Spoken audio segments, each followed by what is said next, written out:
میرے نبی پاک علیہ السلام پہ اتنی مصیبتیں آئیں کہ پہاڑ پہ آتی تو وہ ریزہ ریزہ ہو جاتے ہیں، لیکن کسی مقام پر بھی حضور علیہ السلام شکوہ کرتے نظر نہیں آتے۔ ہم غریبی کا رونا روتے ہیں، ہر چوتھا آدمی کہتا ہے بڑا غریب ہوں، لیکن میرے نبی پاک علیہ السلام نے چوتھے دن کھجور کھائی، سرکہ کھایا ہے اور موٹے بان کی چارپائی پہ آرام کیا ہے۔ حضرت عمر نے کہا حضور کتنی تکلیف ہے؟ فرمایا عمر کوئی تکلیف نہیں، تھوڑا سا تو وقت ہے، جنت میں جائیں گے، ساری نعمتیں اللہ نے ہمارے لیے تیار کی ہوئی ہے۔ راضی بالرضا، راضی بالرضا، کوئی کسی قسم کا مسئلہ نہیں۔ ہمیں آزمائشیں آتی ہیں، تکلیفیں آتی ہیں، بیماریاں آتی ہیں، لوگ چھوٹی چھوٹی بات پر پریشان ہو جاتے ہیں، ذرا ذرا سی بات پر شکوہ کرتے ہیں۔ میرے رسول پاک علیہ السلام نے فرمایا جب میرا رب کسی کو بیمار کرتا ہے تو دو فرشتوں کو بھیجتا ہے، جاؤ میرے بندے کی تیمارداری کر کے آؤ۔ اللہ اکبر، خود رب بھیجتا ہے، جاؤ میرے بندے کی۔ تو مجھے بتائیے جب اللہ بھیجے تو پھر تندرست خوش نصیب ہوا کہ بیمار؟ جی تندرست پھر خوش نصیب کون ہوا؟ میرے نبی پاک صلی اللہ علیہ وسلم نے فرمایا رب دو فرشتے بھیجتا ہے، فرماتا ہے پتہ کر کے آؤ میرے بندے کا اس کا کیا حال ہے، حالانکہ اللہ سارا ہی جانتا ہے۔ فرشتے آتے ہیں واپس جاتے ہیں، رب کریم پوچھتے ہیں بتاؤ میرا بندہ کیا کہتا تھا؟ اللہ تجھے سارا ہی پتہ ہے، پر ہم سے پوچھتے تو بتا دیتے ہیں، وہ یہ کہتا تھا کہ میں اپنی رب کی رضا پہ بڑا ہی راضی ہوں۔ وہ تیری حمد کر رہا تھا، تیری تعریف کر رہا تھا، تیرا شکر کر رہا تھا، تیرے لیے کلمات حمد بیان کر رہا تھا۔ تو میرے نبی پاک علیہ السلام فرماتے ہیں، اللہ فرشتوں سے فرماتا ہے سنو پھر اگر میں اپنے بندے کو اس بیماری میں شفا دوں گا تو اس تندرستی سے زیادہ اچھی تندرستی دوں گا جو پہلے اسے عطا کی ہوئی تھی، پہلے سے اچھی صحت دوں گا، اور اگر اسے اس بیماری میں موت دوں گا تو پھر مرتے ہی اس کے لیے میں جنت کا فیصلہ فرما دوں گا۔ بھائی جب تو راضی بالرضا رہتا ہے، راضی بالرضا، بڑی سادی سی بات ہے بھائی، آپ گھر گئے روٹی مانگی تو اگر کسی نے کہا نا کہ اتنی تھکاوٹ ہے ٹائم پہ آیا کرے اس وقت، تو روٹی تو وہ بھی مل گئی پر اس میں لذت، وہ سکون نہیں، وہ سکون نہیں۔ میری اماں جی سالن پکا کے رکھ لیتی تھی تو روٹی جب بھی کوئی مانگتا تھا تو تازی بنا کے دیتی تھی، ان کی طبیعت تھی۔ تو میں اکثر ان سے کہتا کہ اماں جی پکا کے رکھ دیا کرو، کہتے تمہیں خوشی نہیں ہوتی جب تمہاری اماں تازی پکا کے دیتی ہے؟ خوشی ہوتی ہے، طبیعت میں خوشی ہوتی ہے۔ ان کا مزاج تھا، ذوق تھا، تو ہم سمجھتے تھے یار یہ بڑی سعادت کی بات۔ تو آپ گھر گئے رات کو تو گھر والوں سے کہا روٹی، تو فوراً اٹھے فوراً، اور انہوں نے کھانا تازہ بنایا اور ساتھ یہ بھی کہا باہر سے نہ کھایا کرے بندہ بیمار ہو جاتا ہے۔ کتنی ٹھنڈک پہنچتی ہے آدمی کے دل کو، سکون ملتا۔ تو بھائی بیماری تو آپ نے کاٹ لی، لیکن ساتھ کہو ہو بڑا بیمار ہوں، میں نے تو اتنے گناہ بھی نہیں کیے، ظلم بھی نہیں کیا، کسی کو کچھ بھی، اب بیماری تب بھی کٹ گئی۔ پر بڑی آزمائش، مریض ڈاکٹر کے گلے پڑ رہا، اس کے لواحقین جھگڑے کر رہے، بیماری وہ بھی کٹ گئی۔ اور ایک بیمار وہ ہے جو چارپائی پہ لیٹا ہے اور کہتا ہے جس طرح میرا اللہ راضی اسی طرح میں بھی راضی، تو بیماری اس کی بھی کٹ گئی۔ حضرت یونس علی نبینا علیہ السلام نے ایک دن حضرت جبریل امین ملنے آئے تو جناب یونس علیہ السلام کہنے لگے اے جبریل، اللہ کے نیک بندوں میں جو اللہ کو اس وقت سب سے زیادہ پسند ہے نبیوں کے بعد، توجہ کرنا بات پر، جو سب سے زیادہ اللہ کو پسند ہے نبیوں کے بعد ولیوں میں، اور سب سے زیادہ اللہ جس کو اللہ کی بارگاہ میں عبادت گزار لکھا جاتا ہے، میری اس بندے سے ملاقات کراؤ۔ تو حضرت جبریل نے جناب یونس علیہ السلام کو ساتھ لیا تو ایک شخص کے پاس پہنچے جو آنکھوں سے اندھا تھا، دونوں ہاتھ اس کے سلامت نہیں تھے اور پورے جسم میں پیپ جاری تھی، ریشہ تھا۔ جب جا کے السلام علیکم کہا نا حضرت یونس نے، اس نے وعلیکم السلام کے بعد پہلا لفظ پتہ کیا کہا؟ اس نے کہا یا اللہ تیرا شکر ہے، یا اللہ تیرا، آپ بھی ادا کریں اللہ کا شکر، یا اللہ تیرا، اللہ تیرا شکر ہے۔ حضرت یونس علیہ السلام کہنے لگے تو شروع سے اس طرح کا ہے، نابینا بھی اور ہاتھوں سے معذور بھی اور سارا جسم شروع سے؟ تو بڑے ہی خوبصورت لفظ اس بیمار نے کہے، کہنے لگے نہیں حضور میں بالکل ٹھیک ٹھاک تھا، جب تک میرے رب نے چاہا کہ یہ دنیا کو دیکھے تو تب تک اس نے مجھے آنکھیں دی، اور جب اس نے چاہا کہ اب اس کا دیکھنا بہتر نہیں تو اس نے واپس لے لی۔ تو یا اللہ تیرا شکر ہے، اللہ تیرا شکر ہے۔ پھر کہا جب تک اس نے چاہا کہ میرے ہاتھ رہے تب تک رہے، جب اس نے چاہا کہ میرے لیے بہتر نہیں تو اس نے لے لیے، تو یا اللہ تیرا شکر ہے۔ جب تک اس نے چاہا کہ میرا جسم صحیح و سلامت رہے تو رہا، اور جب اس نے چاہا کہ میرے لیے بہتر نہیں تو مجھے بیمار کر دیا، تو یا اللہ تیرا شکر ہے۔ تو حضرت یونس علیہ السلام کہنے لگے جبریل واقعہ یہ اللہ کا سب سے زیادہ شکر گزار بندہ ہے، سب سے زیادہ عبادت گزار بندہ ہے، سب سے زیادہ۔ میرے نبی پاک علیہ السلام نے فرمایا میرا مومن ہر حال میں ہی نفع میں ہے، نعمت ملے تو شکر کر کے نفع، مصیبت آئے تو صبر کر کے نفع۔ اپنی زندگی میں تحمل، بردباری، علم پیدا کرے، حوصلہ پیدا کرے۔ ہر آنے جانے والے شخص کے مزاج کے مطابق اسے نہ ملے، اپنا مزاج صحیح رکھے، اپنی طبیعت کے مطابق اپنے ماحول کو برقرار رکھے۔ علم کے ساتھ گزارا کرو گے تو رشتہ داروں سے بھی بنی رہے گی، دوستوں سے بھی بنی رہے گی، ہر ایک سے تعلق رہے گا۔ اور اگر آپ کے اندر یہ حوصلہ نہیں تو پھر سارے معاملات پریشانی کا شکار ہو جائیں گے۔ یہ تو آج کا مضمون تھا۔ ہمیں نا لوگ مشورہ دیتے ہیں، کہتے ہیں پیر صاحب درویشوں کو سیاست کی بات نہیں کرنی چاہیے، دیتے ہیں نا مشورہ لوگ، جی تھوڑا تھوڑا بول دیں، تھوڑا تھوڑا دیتے ہیں نا۔ اگرچہ ہم ان کی بات نہیں مانتے، اس لیے کہ اقبال نے کہا تھا جدا ہو دین سیاست سے تو رہ جاتی ہے چنگیزی، جدا ہو دین سیاست سے تو، اور پہلا فکرہ یہ ہے کہ جلال بادشاہی ہو یا جمہوری تماشا ہو، جدا ہو دین سیاست سے تو رہ جاتی ہے۔ اس نے کہا جب سیاست اور دین علیحدہ علیحدہ ہوتے ہیں تو چنگیز خان اور ہلاکو خان پیدا ہوتے ہیں۔ سیاست جب تک مسجد کے اندر رہتی ہے تب تک پاک صاف رہتی ہے، وہ گندی ہوتی تب ہے جب مسجد سے نکل جاتی ہے۔ حضرت علی کے زمانے تک مسجد میں رہی، پاک صاف رہی، یزید باہر لے گیا تو گندی ہو گئی، حضرت عمر بن عبدالعزیز دوبارہ مسجد میں لے آئے تو پھر پاک ہو گئی۔ لیکن پھر بھی ایک ساتھی نے مجھے کہا تو اس کی بات میں، سب کی باتیں نہیں مانتا، اس کی بات میری سمجھ میں آئی۔ وہ کہنے لگا جی اصل بات یہ ہے کہ سیاسی تبصرے تجزیے ہم اخباروں میں ٹی وی پہ جا کے بیٹھے، جا کے بڑی مہربانی میری طرف دیکھیں، وہ ہم سنتے رہتے ہیں تو ہمارا دل کرتا ہے مسجد میں صرف ہم رسول اللہ کا پیار ہی سنیں۔ تو میں نے کہا یار تیری بات دل کو لگتی ہے، یہ بات صحیح ہے، چلو یہ نیت اچھی ہے، یہ تیرا نظریہ ٹھیک ہے، مان گئے ہم۔ میں چلا گیا دکاندار کے پاس اور میں نے اس کو جا کے کہا کہ گاڑی کا انجن کھولو، اس طرح کرو، اس طرح۔ اس نے کہا مولانا آپ جا کے نا گھر تو فقہ کی کتاب کھولیں، اس لیے کہ گاڑی کے انجن کے بارے میں آپ کو معلومات، یا اگر آپ نے یہ کام کرنا ہے تو اس کو پڑھیں، کسی استاد کے پاس ورکشاپ پہ آئیں، آپ کے ہاتھوں کو، منہ کو، چہرے کو مٹی لگے، دھواں لگے، گریس لگے، پھر آپ کو پتہ چلے گا انجن کیسے کھلتا ہے۔ صحیح کہہ رہا ہوں؟ نہیں صحیح کہہ رہا؟ دعا گلنا تے ہاں کر چڑی جے، صحیح کہہ رہا ہوں جی۔ اگر مولوی کو اجازت نہیں سیاست کی بات کرنے کی، اور مولوی کو اجازت نہیں کہ انجن کی بات کرے، تو سیاستدان کو اجازت ہے دین کی بات کرنے کی؟ یہاں تو وہ آئے نا مدرسے میں پڑھے، پورا دین حاصل کرے، پھر وہ بولے تو پھر تو ٹھیک ہو گیا۔ لیکن جب اسے سورۃ اخلاص بھی سیدھی نہیں آتی تو فتوے دینے کی اس کو ضرورت ہے کوئی؟ بولے نا یار کیوں چھیڑتے ہیں سیاستدان؟ ہم نا پچھلے جمعے جلوس نکالنا چاہ رہے تھے ختم نبوت کی ترمیم کے حوالے سے، حکومت وقت نے کہا کہ ہم واپس لیتے ہیں، تو میرے بہت سارے دوستوں نے کہا جی نکالنا چاہیے، انہوں نے کیا کیوں؟ میں نے کہا یار لوگوں کو بھی پریشان نہیں کرنا چاہتے، ہماری اپنی سڑکیں ہیں، کسی کو بس ٹھیک ہے، انہوں نے واپس لے لی تو بات ختم ہو گئی، ہم مان گئے، تسلیم کر لیا۔ اتنا ہمارا مطالبہ ہے کہ اس آدمی کو ضرور سزا دو جس نے یہ ترمیم کی ہے، لیکن ہم نہیں کرتے، کوئی نہیں نکلے، نہیں نہ نکلے بولے ہیں۔ تو وزیر قانون صاحب کو کیا مصیبت بنی ہوئی ہے نیا فتویٰ دینے کی؟ کہ ہے کوئی شوق انہیں دینا چاہیے فتویٰ؟ کہتے نہیں مرضیوں میں ہمارے درمیان تھوڑا ہی فرق ہے۔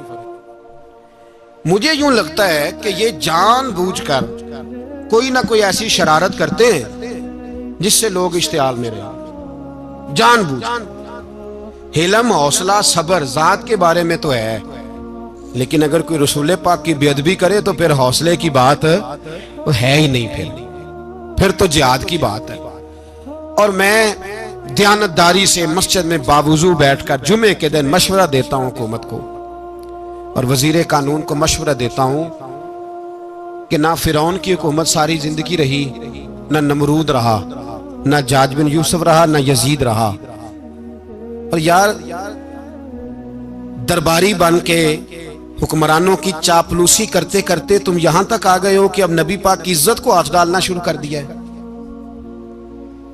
اور آپ یقین کریں سیاسی جماعتوں کا اتنا برا حال ہے کہ ان کے لیڈر کے بارے میں کوئی بات کرے تو پاگل ہو جاتے ہیں یہ احتجاج کر کر کے، اور اس نے ڈائریکٹ کہہ دیا کہ ختم نبوت کا مسئلہ ہی کوئی نہیں، جو دین کی بنیاد ہے، کسی کو پرواہ نہیں۔ مجھے تو ان لوگوں کی فکر ہو رہی ہے جن لوگوں نے انہیں ووٹ دیے ہیں، وہ اللہ کو کیا جواب دیں گے۔ اور یہ اللہ ماشاءاللہ ساری سیاسی جماعتیں اس طرح کی۔ اور میرا وزیر قانون صاحب کو بھی مشورہ ہے کہ زندگی بڑی تھوڑی ہے، بڑی تھوڑی، اللہ سب کو معاف کرتا ہے، اپنے رسول کے غداروں کو معاف نہیں کرتا۔ اور یہاں تمہاری گاڑیوں پہ جھنڈے لگے ہوئے ہیں، وہاں بھی تمہارے جھنڈے لگیں گے، پر اس لیے لگیں گے کہ یہ غدار ہیں ناموس رسالت کے، یہ جھنڈے لگیں گے۔ شرم کرو اور ڈر جاؤ، بس کر دو، تمہارے منہ میں اب دانت پورے نہیں رہے۔ کوئی شوگر کا مریض ہے تو کوئی بلڈ پریشر کا، تو کوئی ہارٹ کا، تو کوئی کینسر کا۔ شرم کرو اور اپنی قبر کی بھی تھوڑی سی فکر کرو۔ بتاؤ پاکستان کے کتنے صدر گزرے، وزیر اعظم گزرے، تو ان کی قبریں کہاں ہیں؟ کوئی جاتا ہے ان کی قبروں پہ؟ کسی کو خبر ہے؟ کیوں اپنے لیے جہنم کٹھی کرتے؟ سارا کچھ دنیا داری رہ گئی ہے، سارا کچھ صرف یہی رہ گیا۔ حضرت ابو بکر سردار تھے، حضرت عمر سردار تھے قبیلے، حضرت عثمان سردار تھے، انہوں نے سرداریوں کو ٹھوکر مار کے رسول اللہ کے قدموں میں بیٹھنا پسند کی، سرداریاں چھوڑ کے غلام بن گئے۔ تم سرداریاں بچانے کے لیے رسول اللہ کی غداری کرتے ہو، شرم نہیں آتی؟ اور قوم شکوہ ہے مجھے ان لوگوں سے جو مولوی تو کہہ دیتے ہیں تو سیاست نہ کر، اور کسی سیاستدان کو منع نہیں کرتے کہ جب تجھے سورت فاتحہ بھی نہیں آتی تو تجھے کس نے اجازت دیا اتنی بڑی بات؟ اور میں نے پچھلے سے پچھلے جمعے بھی کہا تھا، پھر کہتا ہوں اور آن دی ریکارڈ کہتا ہوں، مرزائی کل بھی کافر تھے، آج بھی کافر ہیں، اور قیامت تک، اور جو ان کے کفر میں شک کرے وہ بھی، اور پکا بے ایمان ہے، کافر ہے۔ وہ وزیر قانون ہو یا صوبائی ہو یا وفاقی ہو، من شک فی کفر ہی فقط کفر، جو مرزائی کے کفر میں شک کرے وہ بھی کافر ہے۔ ہمارے رسول آخری رسول ہیں، ہم کسی کو یہ اجازت نہیں دیں گے کہ وہ ختم نبوت میں رکھڑا ڈالنے کی کوشش کرے، ہم کسی کو یہ اجازت ہے۔ اور تم نے قوم کو لوٹا، لوٹتے رہو، اب ایمان پہ ڈاکے تو نہ ڈالو۔ تمہیں دولت لوٹ کے پیٹ نہیں بھرا، اب ایمان لوٹنا شروع کر لیا ہے۔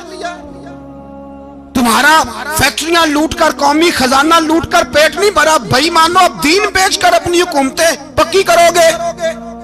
اور وہ لوگ بھی تیار ہو جائیں جو ان بھائی مانوں کو منتخب کرتے ہیں، ان سے بھی سوال کرے گا ختم نبوت کا موضوع قیامت کے دن کہ تم بتاؤ، ان کو سپورٹ کرتے تھے جو رسول اللہ صلی اللہ علیہ وسلم کے بعد بھی کسی نبی کو نبی ماننا درست جانتے تھے۔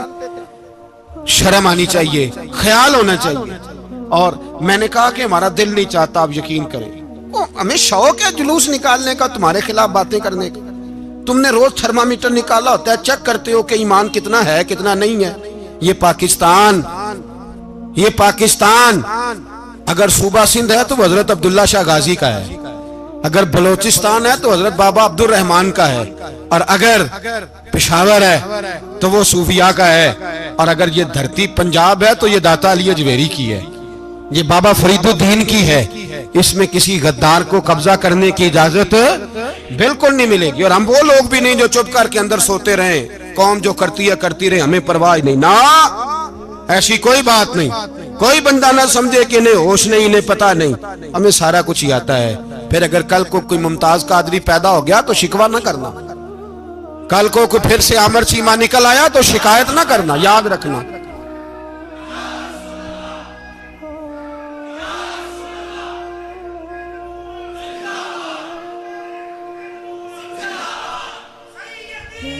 تو میرے بھائی کھول کے بولو، یا نبی رسول کے وہ صلی اللہ. تو یہ مشورہ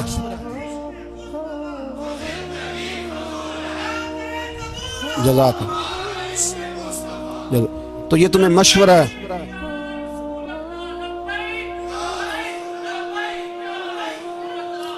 میری بات سنیں، یاد رکھیں، یہ لوگ بعد میں پچھتاتے ہیں، پھر مناظرے کراتے پھرتے ہیں، اس نے صحیح کیا کہ غلط کیا، پھر انہیں ہوش آتی ہے بعد میں، پھر ان کے ہوارے نکل کے میدانوں میں دلیلیں دیتے ہیں.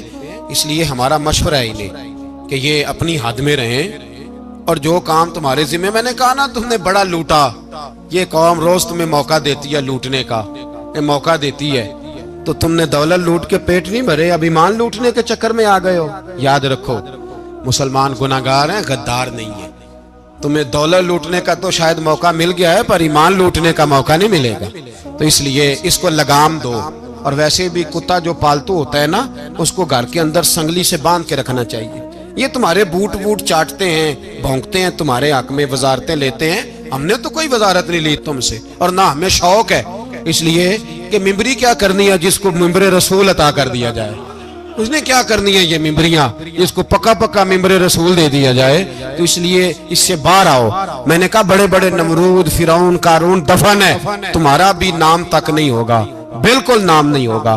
اس لیے ہمارا مشورہ، اور آپ لوگ بھی آئے نا یہ اگلے سال، تو ان کو کھڑا کر کے پوچھ لینا، اسلامی جمہوریہ پاکستان کا تم نے MPM میں نے بننا ہے، پہلا کلمہ ہی صحیح سنا دو.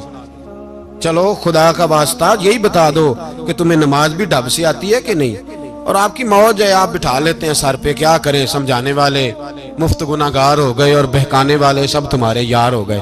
اس لیے یہ چھیڑتے ہیں جان بوجھ کے.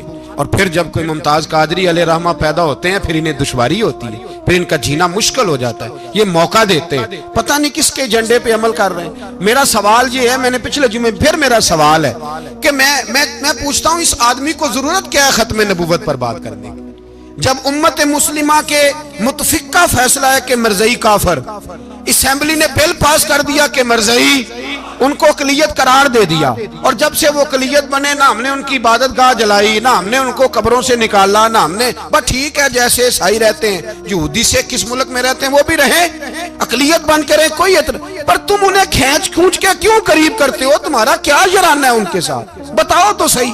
ان لوگوں سے ان کو چاہیے اپنے منہ میں لگام ڈالیں، اور اگر نہیں ڈالیں گے پھر انشاءاللہ ڈالی جائے گی، اور بڑی تگڑی ڈلے گی، اور پھر ایسی ڈلے گی. سلمان تاثیر جب مرا تھا نا تو 5-5 لاکھ روپیہ مولویوں کو آفر کی جنازہ پڑھاؤ، 5-5 لاکھ روپیہ چھوٹے چھوٹے مولویوں کو. اور داتا صاحب کی مسجد کے خطیب بھی صوبائی جو تھے وہ خطیب تھے، ملازم تھے، انہوں نے کہا کہ ایمان نہیں بیچنا، نکالنا نوکری سے تو نکال دو. اور بادشاہی مسجد کا مولوی جس کا پتہ ہی نہیں چلتا، کبھی کدھر چلا جاتا ہے کبھی کدھر، یہاں تو وہ بھی کھڑا ہو گیا. اس نے کہا نا ایمان نہیں بیچنا. گورنر ہاؤس کی مسجد کا امام کہنے لگا کہ بخشا جانا نہ جانا یہ تو رحمت الہی کا معاملہ ہے، پر اتنا گندا جنازہ نہیں پڑھنا، اتنا گندا جنازہ نہیں ہم پڑھیں گے. مرنے کے بعد تمہارے جنازے نہیں پڑھے جاتے، تمہاری قبریں خراب ہوتی ہیں. کدھر ہیں تمہاری دولتیں؟ اور وہ مولوی آج تک پتہ ہی نہیں کدھر گیا جس نے اس غلیظ کا گندا جنازہ پڑھایا. تو بھائی اپنی قبر حشر کو، جب جہاں تمہارے جنازے نہیں پڑھے جا رہے تو وہاں تمہارا کیا حال ہوگا.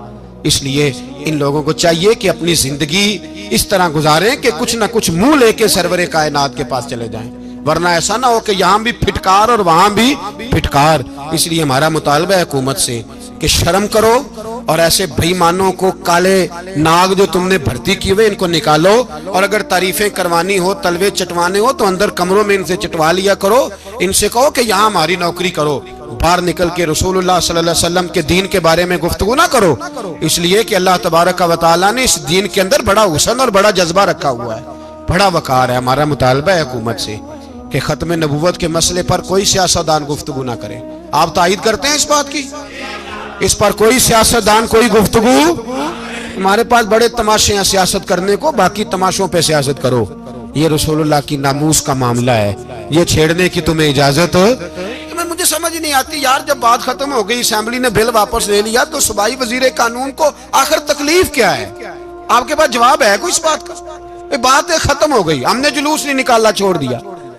خاموش ہو گئے. علماء نے میٹنگیں بلائی تھی, کینسل کر دی. ٹھیک ہے جی بات, اب دوبارہ سے کیوں چھیڑتے ہو؟ پھر کہتے ہیں احتجاج ہوتا ہے, شور ہوتا ہے. تم خود ایسی حرکتیں کرتے ہو جس سے افراتفری پیدا ہوتی ہے. یہ ملک رسول اللہ کے نام پہ بنا ہے, اور قیامت تک یہاں وہی ہوگا جو میرے رسول پاک صلی اللہ علیہ وسلم کی رضا ہوگی, اور نبی پاک کے قانون کے خلاف کوئی قانون یہاں چل سکتا؟ اللہ ہمیں سمجھنے کی توفیق عطا فرمائے. آخر دعوانا